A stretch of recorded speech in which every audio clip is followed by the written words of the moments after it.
Hi guys, so ito na ang part 2 ng HP Victus na no power, so water damage. Dumating na kasi yung order ko sa Shopee na na parts na IC. So ayan, kaya nagawa ko na ng part 2. So tuloy lang sa panonood and thank you.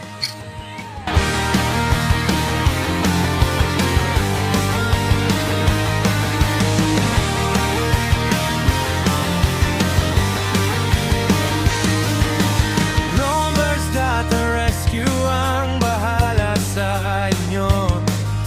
Lahat ng problema ay lulutasin.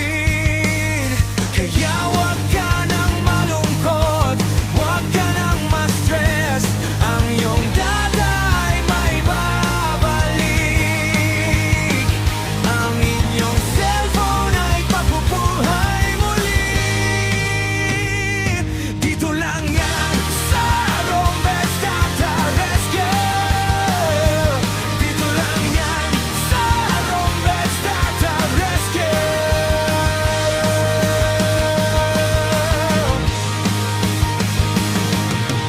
Roamers Data Rescue.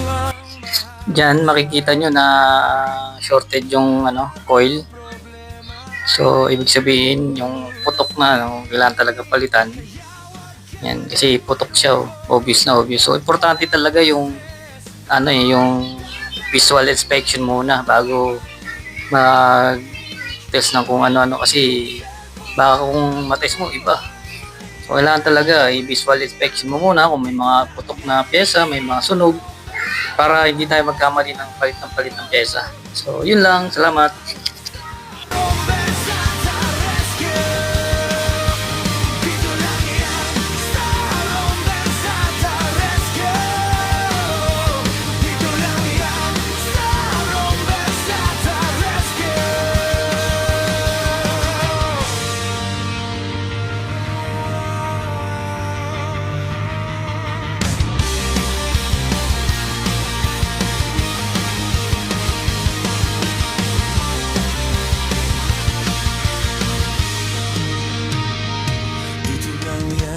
sa Roamers Data Rescue. Dito lang yan sa Roamers Data Rescue. Dito lang yan sa Roamers Data Rescue. Dito lang yan sa Roamers Data Rescue. Dito lang yan sa Roamers Data Rescue. Dito lang yan sa Roamers Data Rescue.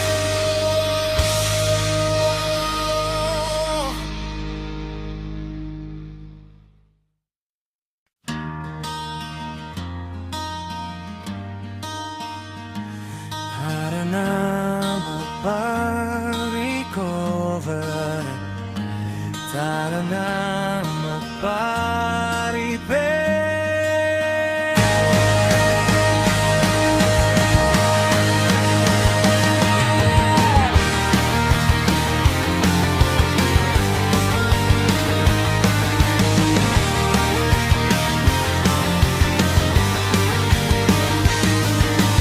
Roamers Data Rescue ang bahala sa inyo.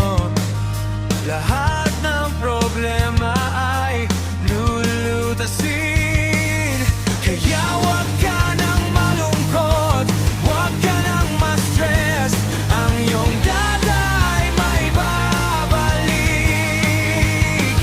Ang inyong cellphone ay pabubuhay muli. Dito lang yan sa Roamers Data Rescue. Dito lang yan sa Roamers Data Rescue.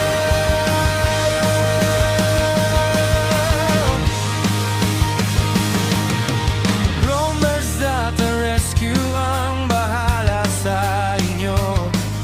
Lahat ng problema ay lulutasin. Ayan, dito makikita nyo na wala na siyang short. Sa circuit na yan, wala na siyang short. Ayan, no?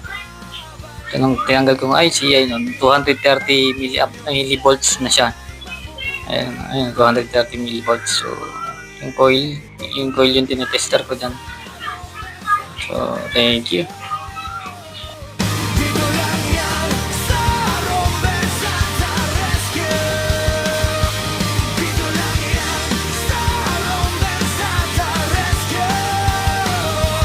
Dito lang yan sa Rombensata Rescue.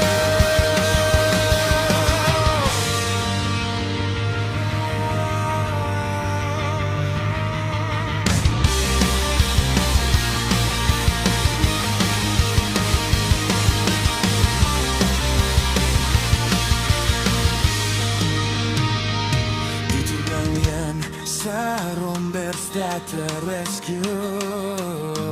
Dito lang yan sa Rombers Data Rescue.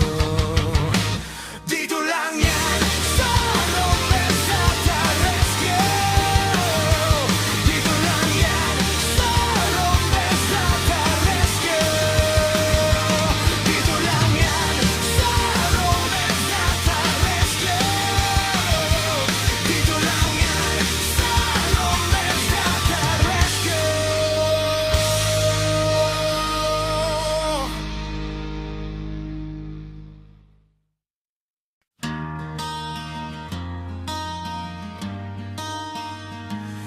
Para na magpa-recover. Yan, dito nakabit ko na siya. Ayan o. So, titest ko ngayon yung ano niya, yung coil niya kung shorted pa rin. Kapag yung bagong bili ko na ano na IC. So, ayan. Di ba? Same pa rin siya. 200 plus millivolts. So, hindi na siya shorted.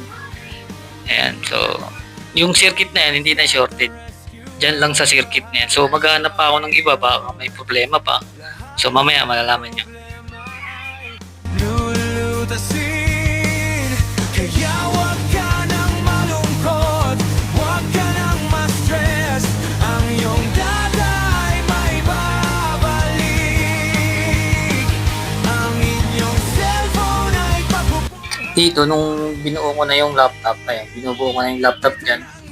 So, nung kinabit ko na siya sa charger, tapos hindi pa rin siya nag-on, tinis ko yung terminal ng ng charging port. Walang lumalabas na 19 volts. Then ginawa ko, tinis ko yung charger, wala ding 19 volts. Tapos hinugot ko lang yung saksakan ng charger, nagkaroon siya ng 19 volts. So ibig sabihin, namamatay yung charger. So ibig sabihin may shorted. So ngayon, ninanap ko yung shorted na voltage inject na ako. Tapos yun, nakita ko may isa pang IC na shorted na sa ibang circuit naman. Yun, kaya order ulit ako ng isang IC na shorted.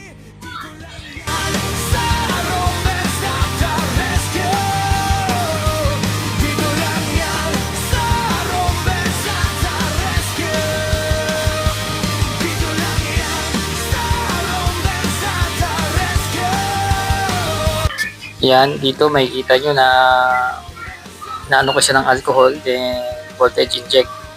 Makikita nyo na, umiinit siya, yung IC na yan.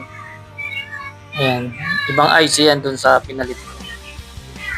So, may part 3 na to, part 3 kasi order pa ako niyan. So, hintayin ko ulit yan dumating. So, gagawin ko agad ng part 3.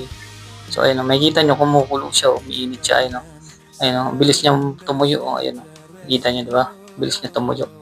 So, yun lang. Sana may natutunan kayo at may part 3. So, pagka dumating yung order ko na yan, gagawin ko agad ng part 3. Okay, thank you.